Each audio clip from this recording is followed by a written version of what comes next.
Australian horror cinema is a different kind of beast, one that often goes unappreciated for its unrelenting and subversive nature, as well as its oftentimes stunning use of geographical creativity. The thing is, when you live in a place full of so many terrifying insects, arachnids, reptiles and drop bears, it takes a certain level of original fear to actually make an impact on an audience. And well, in that case, that magical place known only as Australia is doing a pretty damn good job for horror cinema. Hello horror fans, and once again welcome back to the Scariest channel on YouTube, top 5 scary videos. As per usual, I'll be your horror host Jack Finch, as today we curiously take a look at the top 5 scariest Australian horror movies. Roll the clip.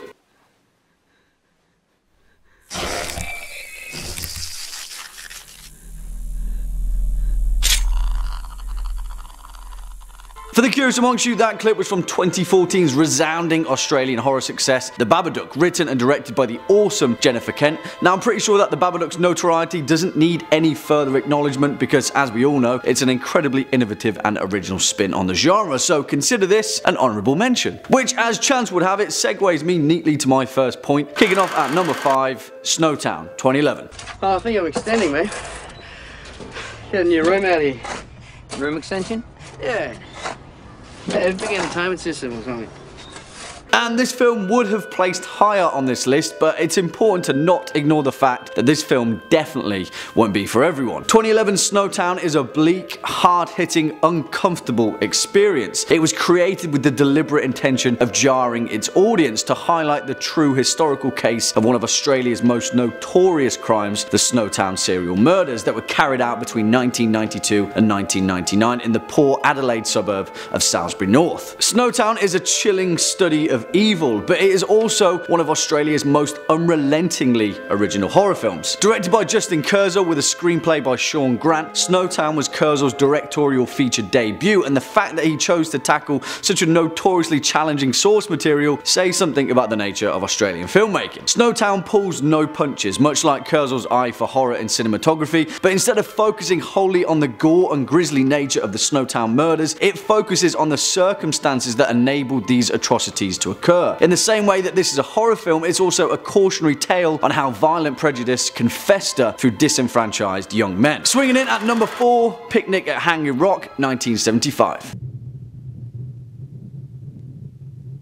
Because if you didn't know, Australia has been doing horror cinema for a long time, and 1975's Picnic at Hanging Rock is still perhaps one of the most underrated hallmarks of horror cinema. But that's not to deny the fact that it is, in fact, an incredibly well-loved relic of 1970s filmmaking. Directed by the legendary Peter Weir, the same man that directed Dead Poets Society and The Truman Show, and adapted by Cliff Green from the 1967 novel of the same name, Picnic at Hanging Rock outlines the disappearance of several schoolgirls and their teacher in the outback of Victoria, Australia on Valentine's Day in the year 1900. It's important to note that this film is first and foremost beautiful, and the sweeping vistas of rural Australia's encompassing landscape serve only to juxtapose the deeply unsettling and unresolved mystery that plagues the nature of its narrative. If you've ever seen Sofia Coppola's awesome 1999 drama The Virgin Suicides, then you'll understand exactly where she got her inspiration from. Again, Picnic at Hanging Rock isn't a conventional horror in the sense that it employs ambiguity instead of lucidity, mystery instead of resolution, and hysteria instead of stoicism. But behind the captivatingly beautiful visage of this film is a deeply unsettling narrative that gently peels away the nature of Australian colonialism. Coming in at number 3, Lake Mungo, 2008. There is absolutely no rational explanation for what she saw on that phone. You might be sensing a similar theme here, and it's that Australian horror cinema has a habit of taking worn-out conventions, recombobulating them, and in many cases executing them in a much more original and unique manner. Found footage cinema is no exception then, and 2008's Lake Mungo is one of the most inventive horror mockumentaries of recent times. The thing is, Lake Mungo just seems to get everything right, so much so that it reaches the point where you're not entirely sure if you're still watching a fictional format or not. And that's a success in my books. Written and directed by Joel Anderson, Lake Mungo follows the tale of an Australian family, the Palmers, whose 16-year-old daughter Alice drowned while swimming at a dam in Ararat near Victoria. What unfolds is a slow-burning examination of a teenage girl's life that gradually gives way to the supernatural in an exploration of what a family can go through during a time of such tragic grief. Without digging too deep beneath the surface either, Lake Mungo is just a straight-up incredible horror film. It's well executed, its script is painful painfully original, and the naturalistic approach that Anderson employs with his cast of relatively unknown actors only lends itself to being one of the most authentic found footage films in horror. Next up at number 2, The Loved Ones, 2009. Oh, Key Willis. Such a baby. That's me again? If you're a frequent viewer of Top 5 Scary videos, you'll know that it's no best kept secret that 2009's The Loved Ones is up there on my list of modern horror classics. Also, if you want to find out why this song Am I not pretty enough?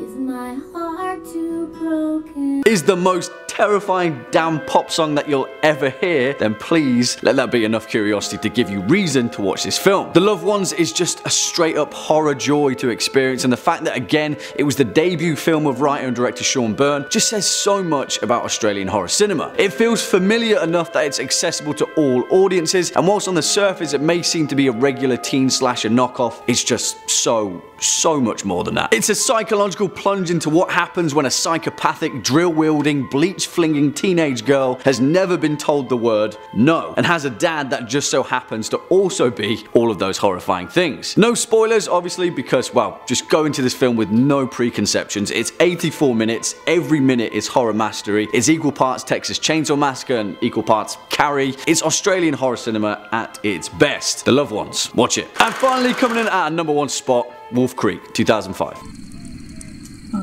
Oh, I can tell you, but then I'd have to kill you.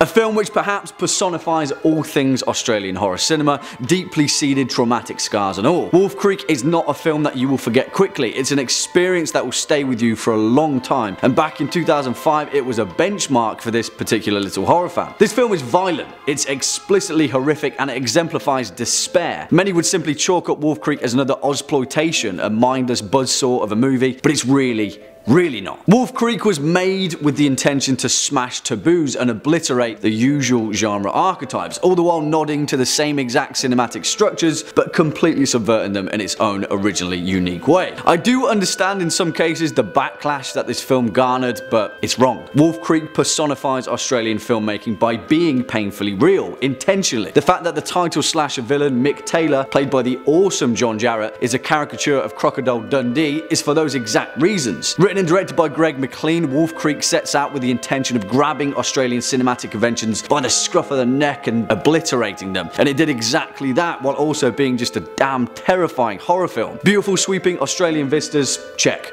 Horrifying psychopathic serial killer, check. Well, there we have it, horror fans, our list for the top 5 scariest Australian horror movies. Of course, there are many more, so why don't you let us know your thoughts in the comment section down below, as well as any particular personal picks. Before we depart though, let's take a look at some of your more entertaining remarks from the past few days. First up, Andrew Hunter says, big question Jack, a Serbian film or the Human Centipede 3? You can erase one of the films from history, which do you choose? Keep being a legend, dude. Hey, cheers Andrew Hunter.